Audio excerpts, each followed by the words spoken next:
Welcome to the part 3 of this lecture series, Diffraction of Light.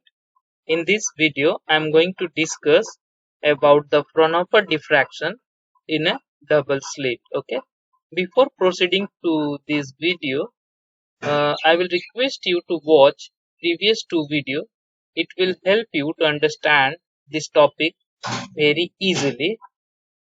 The link of previous two videos are given in the description of this video. Okay, so let's start. Fraunhofer diffraction in a double slit, and we will draw a schematic for the diffraction pattern in a double slit. Okay, so let's start with, we have a plane wavefront. Okay, plane wavefront AB. Okay, and it is monochromatic light of wavelength lambda and frequency omega. Why plane wave? Because we know for the Fraunhofer diffraction pattern, plane wave is involved in the diffraction phenomenon. Okay, so we have slit here, and this plane wave fall normally on this slit. It has two opening, so this is double slit. Okay, now once it will fall here, we will consider this part of wavefront as a primary wavefront. Okay, now a screen to observe the diffraction pattern, and we place a convex lens in between. Okay, and this convex lens is placed such that the screen will be at the focal plane of this convex lens, because for the Fraunhofer diffraction we want screen to be at infinite distance from this diffracting element, and by making this arrangement effectively we are sending this screen to infinity. So now we have satisfied both the criteria for the Fraunhofer diffraction, that is source at infinity, that's why we are getting here the plane wave, and screen at infinity. Okay, now any secondary wavefront which originated from this primary wavefront and traveling normal to the slit are brought focus at this point C. Okay, so secondary wavelet traveling normal to the slit are brought focus at C. Now any other wavelet, suppose a wavelet traveling with an angle theta with normal to the slit like this, are brought focus at point Q. Okay, so let's mark this center of this slit opening by O. Okay, and this is the angle theta. Now we consider a diffracting element. Let's consider a diffracting element dx. Okay, in this slit. Okay, now we required one more information in order to do the calculation for the intensity and so on for this diffraction pattern, is the phase difference between the two lights, like one coming from this point, another coming from this point. So we can draw a perpendicular on this line. By doing that we can calculate the path difference between these two lines. Okay, so this is the perpendicular, and we zoom it out here. Let's mark this one as a P and this one as a N. Then this Pn is nothing but the path difference between these two lights. Okay, now I have put this figure here for the convenience. Now one more thing, light is a wave, so we can represent mathematically light as a e to the power I omega t minus kx, right? So at any instant of time, suppose a light originated from O and reach at point Q, then the complex disturbance we can represent by a e to the power I omega t, and here the spatial part is not coming because it is a particular point of space. So simply we can represent the complex disturbance at Q by light coming from O is A to the power I omega t. And now we will take this as a reference. Okay. Now if I'll ask what is the complex light disturbance at Q at any instant of time due to light coming from this point P. So in order to calculate that, we need to know the phase difference between these two lights. Okay, and that we can calculate by calculating the path difference. So phase difference between the wave coming from the point O and P is 2 pi by lambda into the path difference. As I explained, the path difference is Pn. Now if wave travel a distance lambda, phase changes by an angle 2 pi. Okay, so for unit distance, change in phase is nothing but 2 pi by lambda. If we multiply 2 pi by lambda into the path difference, what we will get is actually the phase difference. So here the phase difference is 2 pi by lambda x. If x is the distance between O and P, and sine theta, here the theta is this angle. Okay, and if this is the angle is theta, if this angle is theta, then this angle is also theta. That means this small angle is also a theta. So Pn we can represent as x sine theta. So now to simplify it or to represent it in nicer way, we can say L equals to 2 pi by lambda sine theta. So what we will have a phase difference is L into x. Now because we are taking this as a reference, so the complex light disturbance at Q due to wave coming from P will be proportional to e to the power I omega t minus Lx. Okay, like light at this point due to P is always have this much phase difference compared to this reference. Okay, now what will be the complex light disturbance due to this diffracting element dx? So that we can easily calculate. If we represent that by dy, then it will be proportional to this term. So we can represent dy equals to k as some proportionality constant, a amplitude, e to the power I omega t minus Lx into dx, because larger the opening, more the disturbance.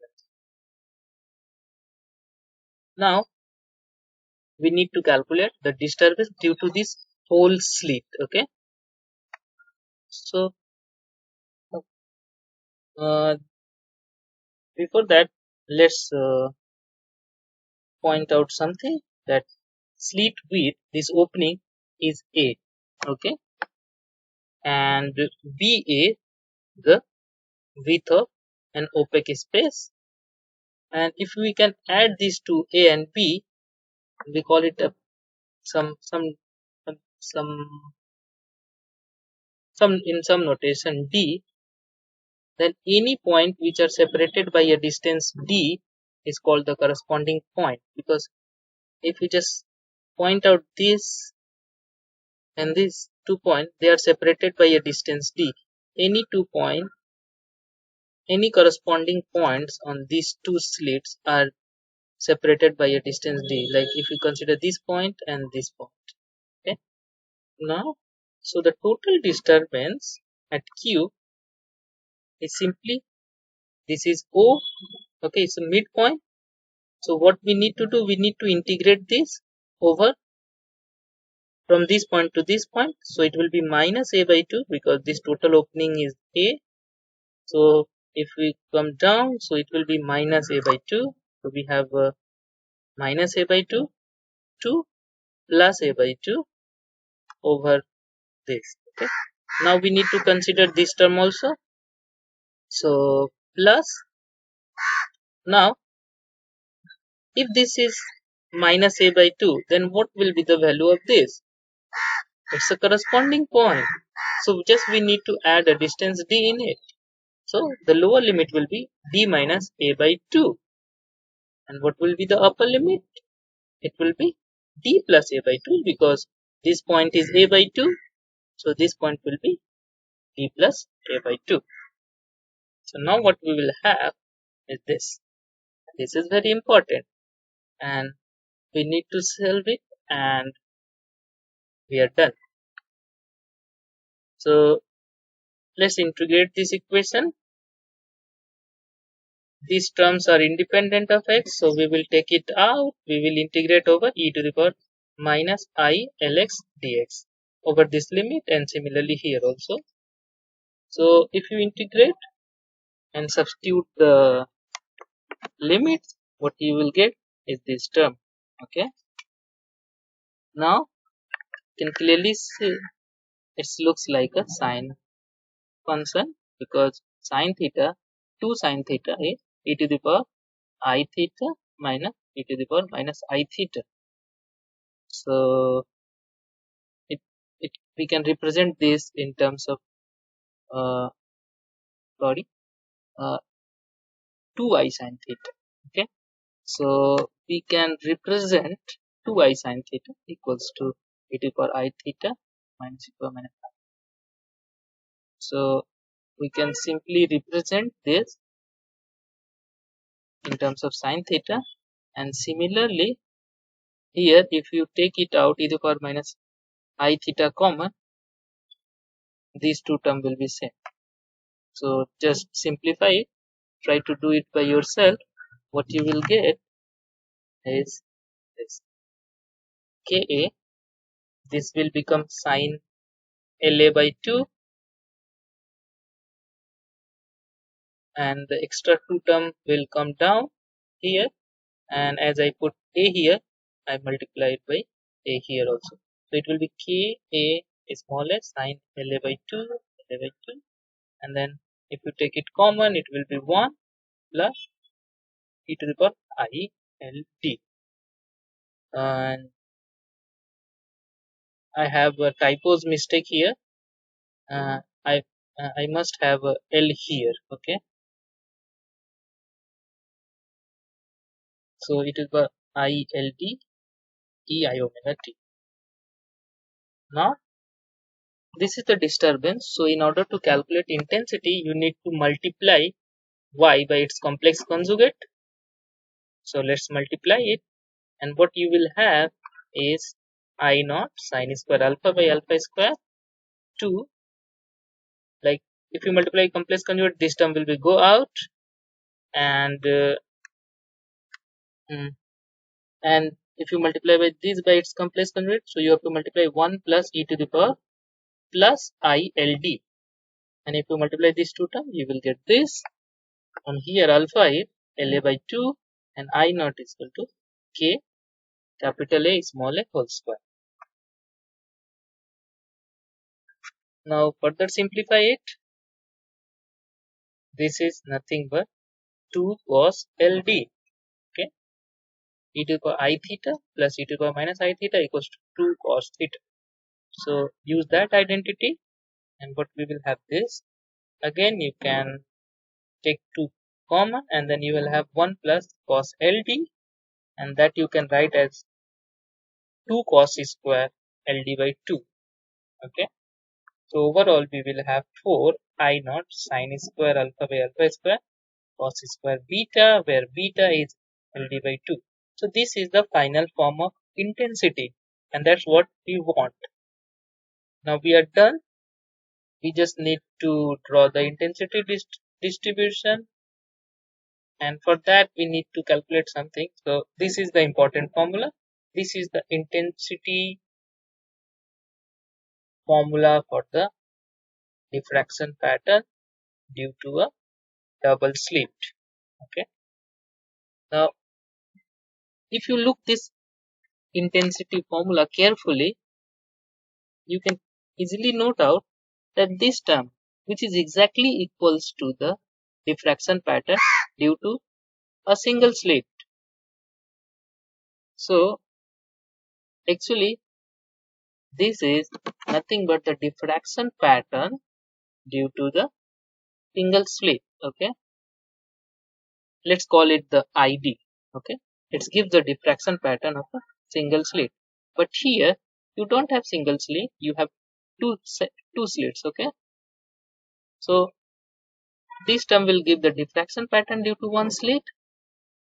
And as we know, if light coming from two different sources, they will interfere each other. So that's what happening here. You have a diffraction along with interference between the light coming from diffracted light coming from two slits. Okay, and this term is the interference term. Okay, so this gives the diffraction pattern of a single slit, and this term gives the interference pattern of the diffracted light from the two slits. Okay, so now we need to carry out some exercise like finding the maxima and minima.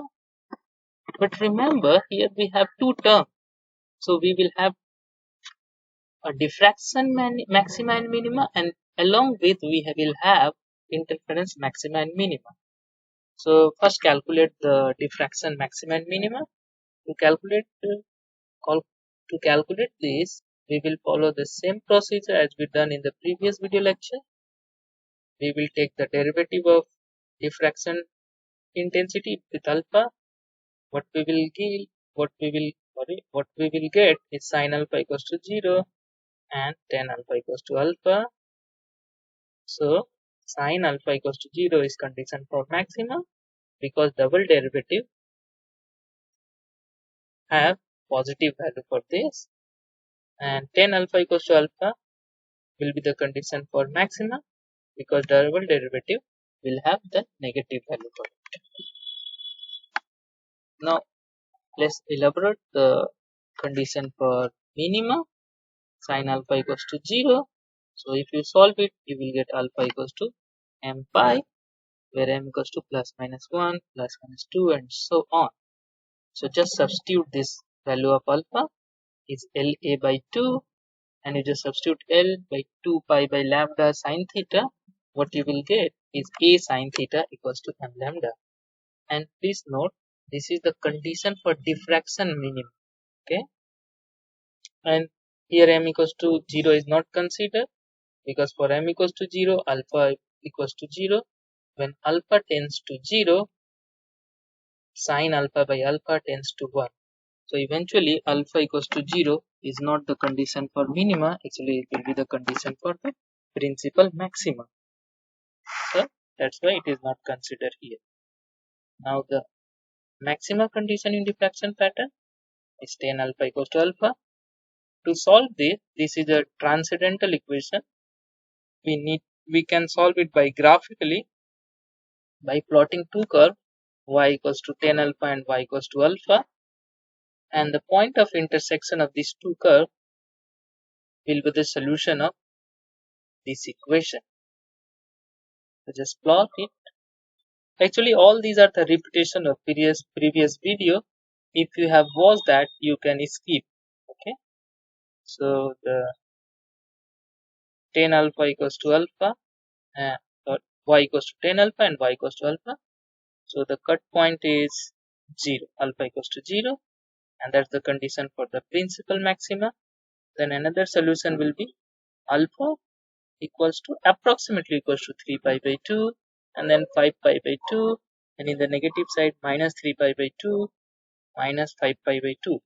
So the condition will be alpha equals to 0, and other solution will be alpha approaching to plus minus 3 pi by 2, 5 pi by 2, 7 pi by 2, and if we go far away, this become more and more correct solution. Okay, so error with the 3 pi by 2 is more compared to the 5 pi by 2. So now as we discussed, we have another term which is the interference term. So we will have a maxima minima for that too. So first let's discuss the minima. Now interference term is cos square beta, and it will be minimum when cos beta will be 0, right? So for that beta must be odd multiple of pi by 2. So we will have a plus minus here, and the value of s will be 0, 1, 2, 3, dot, dot. Okay, and if you simplify that just by substituting beta, beta is nothing but LD by 2. And if you substitute L, then what you will get is a plus b sine theta equals to plus minus 2s plus 1 lambda by 2. Okay, so this is the condition for interference minima. And for the maxima, cos beta must be plus minus 1 because we have a square, so it will be 1 automatically. And that for that we get the beta equals to p pi. P is any integer ranging from 0 plus minus 1 plus minus 2 and so on. Again substitute, what we will have a plus b sine theta equals to p lambda, and this is the condition for interference maxima. Now missing order. We know the condition for maxima and minima for both the cases, for the diffraction as well as for the interference. Now this is the intensity equation. Now look, this is the multiplication of these two terms. So if any of term is 0, it doesn't matter whether this term, suppose this term is 0, then it doesn't matter whether this term is maximum or minimum, it will automatically become a 0. Okay, so suppose this is the condition for diffraction minimum. Okay, now suppose at some particular value of theta, as a is fixed and lambda is fixed, then it gives a minima condition. Okay, now this is the condition for interference maximum. Now here a plus b is fixed, a is fixed, lambda is fixed. So for a given value of theta, it might be possible that these two equations satisfied simultaneously. Okay, but if it become minima, it doesn't matter whether it's a maxima or not, it will be completely discarded. Okay, so let's suppose these two equations are satisfying simultaneously. If these two conditions satisfy simultaneously, then the corresponding interference maxima will be missing. Just think it like this. Just divide this equation by this equation, you will have a plus b by a equals to pm for any given value of theta. Now suppose your a equals to b, like the opaque space between two slit is equals to the slit width, then what we will have a plus b by b equals to 2, and what it will give p equals to 2m. So second, fourth, sixth order of interference maxima will be upset, and that will correspond to the first, second, third order of diffraction minimum. So if we have condition like this, then first minima of diffraction fall on the second maxima of interference. As a result, that maxima will be absent. We can understand this by looking on the intensity distribution clearly. Okay, so let's plot the intensity distribution. So this is the intensity formula. So this is the diffraction path, and it will have a same distribution as we got in the intensity distribution of single slit. Now this is the interference part. If you plot this, you will get something like this. So this I have plotted independently, but the resultant intensity distribution is nothing but the multiplication of these two. So let's multiply it, and the final distribution will look like this. Okay, this red curve.